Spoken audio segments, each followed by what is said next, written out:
Coming up tonight on YCN News, bridge work on I-91 continues. And the Newport High School athletic director wins a special award. For more news, weather, and sports, it's time for YCN, your local view. Now, your daily digest of the Dartmouth Lake Sunapee region, southern Vermont, and Windsor County. News, sports, weather, and all that is happening in our area. The news on YCN, your local view. Good evening and welcome to this Tuesday edition of YCN News. I'm Lynn Solomon. Bridge work on I-91 North in Brattleboro continues throughout this week from 8 p.m. to 6 a.m. Traffic near exits 2 and 3 may be at reduced speeds through the work zone, including nearby Route 30. On Route 30, both day and night, traffic will be reduced to a single lane with road flaggers directing traffic, the Brattleboro Reformer reports. Weather conditions will determine bridge repair schedules. Sidewalks near Claremont's 3 elementary schools may now be snow-covered, yet they will become better to walk on next year. That's because after much work by the city, especially Police Chief Alex Scott, a $250,000 grant is coming its way. The grant is known as the Safe Routes to School, awarded under the umbrella of the New Hampshire Department of Transportation. City councilors learned details of the grant award at the board's December 10th meeting. Crosswalk improvements, signage near Maple Avenue, Bluff, and Disnard schools, and smoother road surfaces will take place per the grant's terms. Work may begin next year on these sites and structures. For the past several years, Scott has spent time on grant applications that require extensive documentation.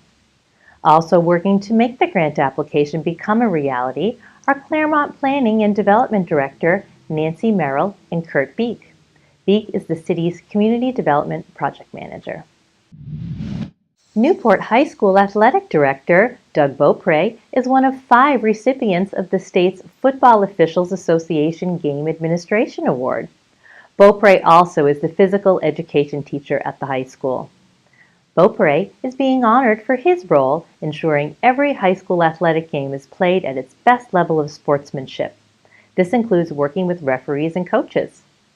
Other honorees include athletic directors Mark Searles from John Stark Regional High School, Andrea Ogden from Kingswood Regional High School, Suzanne Klink of Pembroke Academy, and from Plymouth Regional High School, Jim Carey. When YCN News returns, we'll bring you more news. The YCN News continues in a moment. Welcome back to YCN News. I'm Lynn Solomon. Building construction on college campuses nationwide continues, including in New England. YCN News intern Chris Smith, a student at New England College in Henniker, brings us this story. New England College is excited because we'll be having the new Lions Center. We're looking at a variety of sized rooms. So you have your traditional classroom sized rooms and then smaller seminar and study group areas. In addition to a new approach to the classroom, the building will also include new eco-friendly features. The building itself will have monitors and gauges so that we can actually assess how we're using fuel, the number of visitors per hour.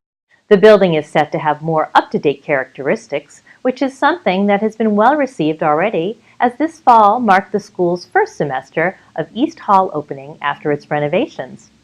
Over the past summer, the $2 million project renovated the existing kitchens and rooms, while it also added kitchens, private bathrooms, and air conditioning, as well as medical single rooms and a lobby with a fireplace. The decor of the whole building is now focused on sort of New England homey, sort of the comfort of home in a residence hall, and we're very proud of those renovations. As for any future renovations, Mark says, although there's no specific timetable, they still have plans in mind. We are looking at renovating a number of our smaller white buildings that used to be residents at the college.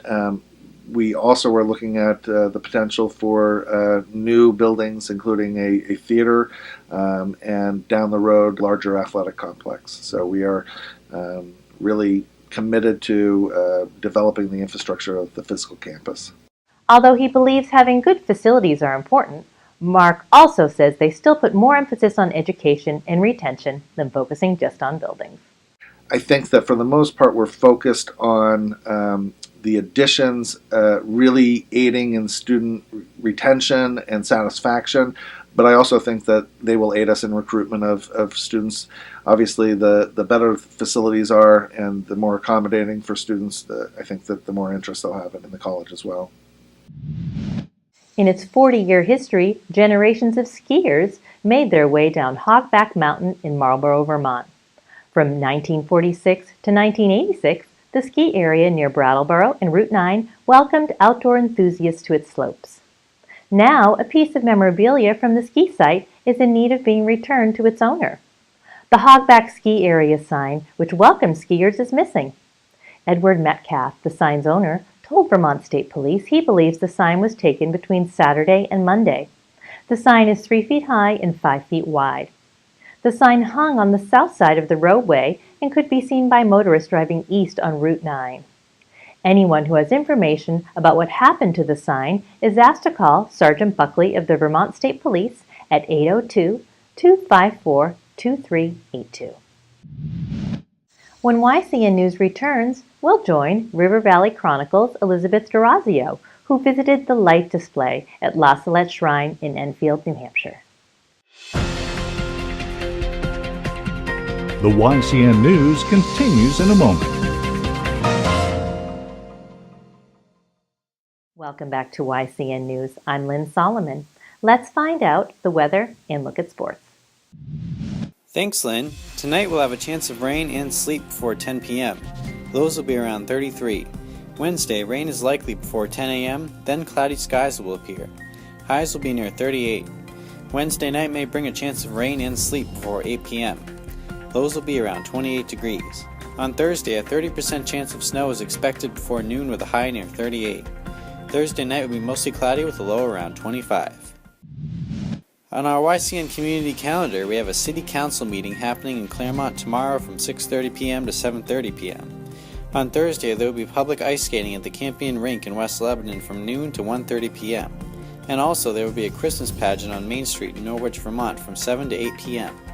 Remember, you can submit local events from your community by sending them to news@ycnnow.com. Last Friday in North Sutton, New Hampshire, Kearsarge Regional High School hosted Stevens High School from nearby Claremont.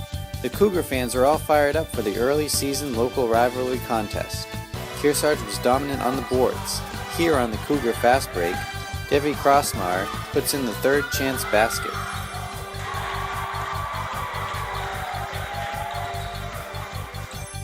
Allie Lizotte nails the three-pointer at the end of the first quarter to get the Cardinals back into the game. The score after one quarter was 11-8 Kearsarge. In the second quarter, Lexi Breik makes this nifty reverse layup.